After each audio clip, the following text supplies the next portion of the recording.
Oqala nje sifisa ukumemezela ukuthi njengoba sihlanganisele lo mhlangano besizobika ukuthi chwepheshe esinabo besayensi sebethe uma becwaninga bathola ukuthi igciwane le-COVID-19 seliqale ukuguquka ngaphakathi ngohlaka olwakhiwe ngalo. Lokho okuyinto efuna ukuthi ibhekisiswe ngoba uma liguquka lisenokwenza ukuthi bese liziphatha ngendlela engafani naleli gciwane besilokhu silapha sigijimisana nalo kunyaka wonke.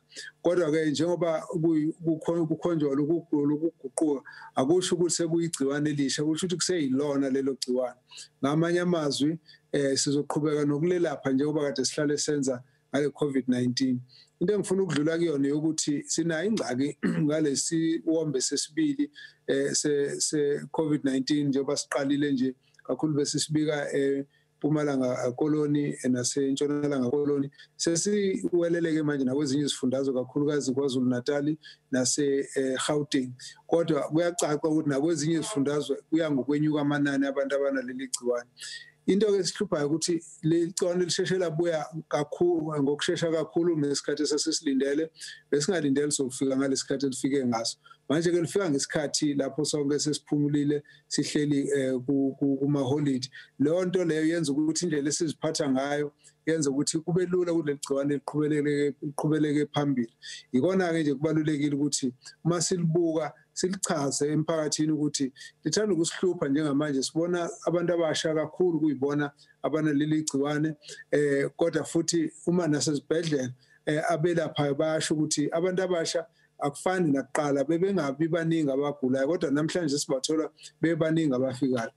Abanye babo kodwa kuyacaca ukuthi abasakusebenzisi naloko kwakuzi ifonyo sasithe akusetshenziswe. Abanye babo bangena kakhulu ophuzweni basebenze ngendlela yenza ukuthi ekugcineni kube lula ukuthi babe nokuthelelana. So ngaleyo ndlela-ke sibona ukuthi uma sekuthiwa liyaqala ukuguquka leli gciwane lizozenza libe yingozi uma ngabe singezukuqaphela. Kodwa into ebalulekile-ke namhlanje ukuthi sizoqhubeka sililaphe ngale ndlela ebesilapha ngalo lingakabi khona ukuguquka kwalo. Kodwa okukhulu kukona ukuthi ukusebenzisa ama-mask kusabalulekile, ukugeza izandla nokusebenzisa ama-sanitizer kusabalulekile, nokuthi abantu bangahlangani babe isiminyaminya, nokuthi uma behlele endlini kuvulwa amafasitela bangaminyani ukuze kube khona umoya ozoshaya ozokwenza ukuthi lingandi kakhulu leli gciwane. Imkhona-ke imibuzo eminingi elokhu ivela yokuthi kusho ukuthi-ke abantu abanaleli gciwane ebengenwe yileli gciwane ekuqaleni i-COVID-19 namhlanje mase khona lolu guquko isengabuyela nikubona leli gciwane libaphinde.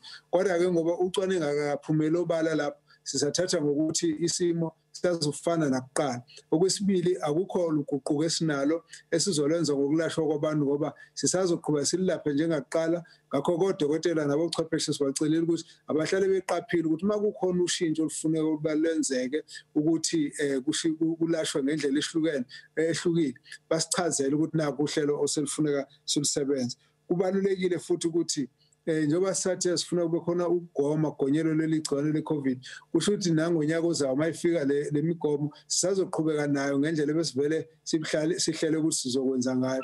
Sizoqinisa kakhulu kulabo abasebenzi kwezempilo isekuya kulabo futhi ababuthakathaka kwenzela ukuthi leli gciwane noma liyabuya lingalimazi kakhulu abantu ngendlela okwenzeke ngayo. Ikhona-ke imibuzo emisha ethi uma sekuthiwa leli gciwane siqala ukuguquka futhi lona eselibhebhetheka kakhulu kusukela kulezi ifundo esezibaliwe ukuthi lokho kusho ukuthi sesofuna kube khona uhlelo olusha yini lokuvalwa kokwenziwa kwezinto emphakathini njengoba kade kwenziwa. Sithi-ke cha, asizushintsha lapho kulezi memezelo ezibekwe umongameli. Umongameli ushilo ukuthi kuney'ndawo lapho kufanele siqinisekise kakhulu ukuthi abantu uma behlangene abaminyani kakhulu ukuthi basebenzise into zokugeza izandla nokuthi basebenzise ama-mask. Lokho sofuna siqhubeke nako kuyo yonke indawo. Kuney'ndawo lapho ama-beach awavalwe, kwezinye indawo ama-beach siwaqaphile ukuthi awazuba nenkinga yabantu abayisiminyaminya kakhulu. Sithe imihlangano eminingi kakhulukazi engaphakathi kwezindlu, ukuthi leyo mhlangano leyo kufanele abantu banciphe babe yikhulu.